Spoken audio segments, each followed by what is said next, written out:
Chapter 15, The Invitation. A wave of tumultuous emotions rose up in Klein's heart after he heard Dunn. Instinctively, he uttered, "Why?" The Beyonders have serious hidden dangers. So much so that the Church's internal judiciary and the Beyonders, who dealt with bizarre phenomenon, are also prone to problems. Dunn stepped into the carriage and sat back in his seat. His expression and tone remained the same. This is not something that you need to understand. Neither is it something you can understand unless you become one of us. Klein was struck dumb for a moment, after which he sat down and questioned in a tone that was half dubious and half joking. "If I don't come to understand, how is it possible for me to make a decision to join?" And not joining would mean Klein could not understand. This would end in a deadlock. Dunn Smith took out the pipe once again, placed it against his nose, and took a whiff. "You probably misunderstood. A civilian staff member is also one of us. In other words, as long as I become one of your civilian staff members, I will be able to understand the relevant secrets, figure out the hidden dangers that plague Beyonders, and the dangers that may be encountered, as well as consider whether I want to become a Beyonder later." Klein reorganized his thoughts and paraphrased what Dunn had shared. Dunn smiled and said, "Yes, that is the case, except for one point. You cannot simply become a Beyonder just because you want to, because every church will be equally strict in this aspect. It would be odd if the churches were not strict." Klein lampooned silently, as he added with a more intense tone coupled with stronger body language, "What about civilian staff members? This should be quite strict as well, right?" "There shouldn't be any problems if it's you," said Dunn with half-closed eyelids as he whiffed the pipe with partially relaxed countenance. However, he did not ignite it. "Why?" Klein asked as he was once again grappled by doubt. At the same time, he jested inwardly. "So my uniqueness and halo as a transmigrator are akin to the fireflies in the night, ever so bright and outstanding." Dunn opened his half-closed eyelids, his silver-colored eyes reflecting the same tranquility as before. "First, you managed to survive without our help in such a situation. Certain exceptional qualities are not present in others. For instance, luck. Lucky people are often welcomed." Seeing that Klein's expression had turned blank, Dunn smiled slightly. "All right, just treat this as a humorous statement. Second, you're a graduate of the history department from Coy University. This is something we urgently need. Although a believer of the Lord of the Storms, Lumi perceives women in a way that is loathsome, his views regarding society, humanities, economics, and politics remain incisive. He said before that talents are key to maintaining a competitive advantage and positive development, a point that I very much agree with."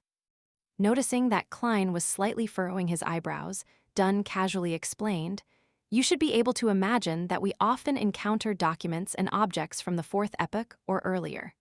Many cults and heretics have tried to gain power from these things. Sometimes, they themselves can lead to strange and terrible things. Except for the Beyonders in special fields, most of us are not good with our studies or have passed that age."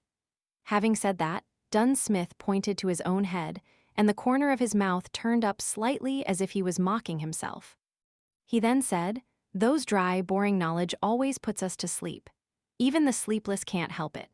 In the past, we would cooperate with historians or archaeologists, but this posed the risk of exposing secrets, and mishaps might befall on these otherwise uninvolved professors and associate professors. Thus, the addition of a professional in our ranks is hard to refuse." Klein nodded lightly and accepted Dunn's explanation. With his thoughts all over the place, he asked, "Then why don't you directly, groom one?" Dunn continued, "This brings me to the third point, which is also the final and most important point. You've already been through a similar ordeal, so inviting you doesn't violate the confidentiality clause. With regard to developing others, I will bear the responsibility of exposure if it fails. Most of our team members, our civilian staff members, come from within the church." After Klein finished listening silently, he asked curiously, "Why are you so strict about maintaining confidentiality? Wouldn't spreading the news publicly to more people and increasing awareness lessen the chances of a similar mistake from happening again? The greatest fear stems from the fear of the unknown. We can make the unknown become known." No, humanity's stupidity is beyond your imagination. It actually leads to more people emulating these acts, creating more chaos and more severe incidents. Dunsmith shook his head and replied. Klein acknowledged as he replied in enlightenment, "The only lesson that humans can learn from history is that humans do not gain any lessons from history, and they're always repeating the same tragedies." That famous quote from Emperor Roselle is indeed filled with much philosophical meaning, agreed Dunn. Emperor Roselle said that, "This transmigrator senior really did not give the latecomers any chance to posture." Klein did not know how to follow up on Dunn's words. Dunn turned his head and gazed out of the horse carriage. The dim yellowish light of the street lamps intertwined to display the splendor of civilization. There is a similar discourse within the judiciary of the major churches. This may be the main reason for the strict confidentiality and the prohibition of ordinary people from knowing. "What is it?" Klein asked as his interest was piqued, pleasured that he seemed to be spying on secrets. Dunn turned his head. His facial muscles pulled themselves so slightly that it was hardly visible. "Faith and fear bring troubles. More faith and more fear bring more troubles until everything is destroyed." After he said that, Dunn signed, "Besides praying for the blessings and help from gods, humans can't solve their real major problems. Faith and fear bring troubles. More faith and more fear bring more troubles." Klein recited silently, but he could not fully understand it. What followed next was the fear of uncertainty that came from the unknown. It was like the dark shadows formed by the street lights outside. In the darkness without light, it appeared as though there were pairs of callous-looking eyes and wide-opened mouths. As the horse galloped vigorously and nimbly, while the wheels of the horse carriage reeled on ahead with Iron Cross Street in sight, Dunn broke the silence suddenly and formally invited Klein. "Would you like to join us as a civilian staff member?" In Klein's mind, multiple thoughts surfaced, making him indecisive. He contemplated and asked, "Can I have some time to consider?" Since this matter had serious implications, he could not hastily and recklessly make the decision. "No problem, just give me a reply before Sunday," Dunn nodded and added. "Of course, remember to keep this a secret and don't disclose the information regarding Welch to anyone, including your brother and sister. Once this is violated, it'll not only bring them trouble, but you might also have to attend a special court." "Okay," Klein answered gravely. The carriage was once again plunged into silence. Seeing that they were nearing Iron Cross Street and that he was almost reaching home, Klein suddenly thought of a question. He hesitated for a few seconds before asking, "Mr. Smith, what kind of salary and benefits do civilian staff get?" This was a serious question. Taken aback momentarily, Dunn smiled instantly and answered, "There's no need for you to worry about this issue. Our funds are guaranteed by the church and the police department. For newly registered civilian staff, the weekly salaries are placed at £2.10 solely.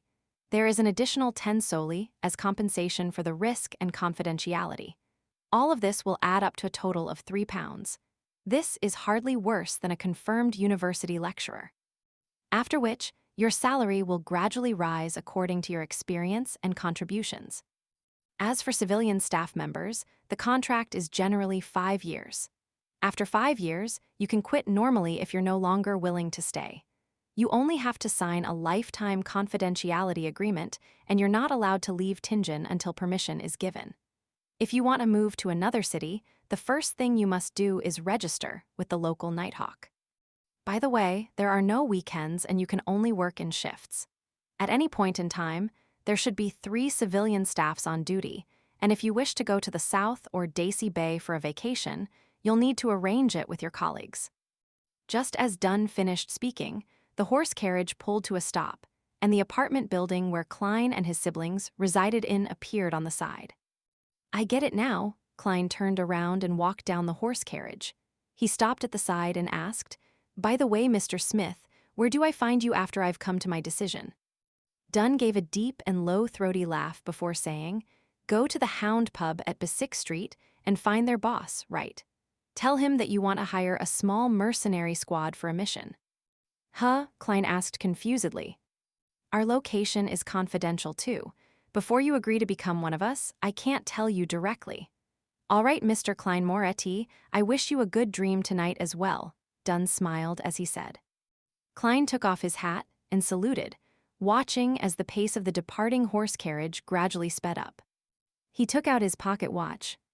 Click, he pressed it open and saw that it was only a little past 4 in the morning. The street was filled with a relaxing, cool breeze. A dim yellowish light from the street lamps illuminated the surroundings. Klein drew a deep breath and took in the deep silence of the night around him. The busiest and noisiest district in the day could be so lifeless and quiet at night. This was in stark contrast to the silent observations and mediums séance in Welch's residence. It was only then that Klein realized that the back of his linen shirt was unknowingly drenched in sweat, cold and clammy.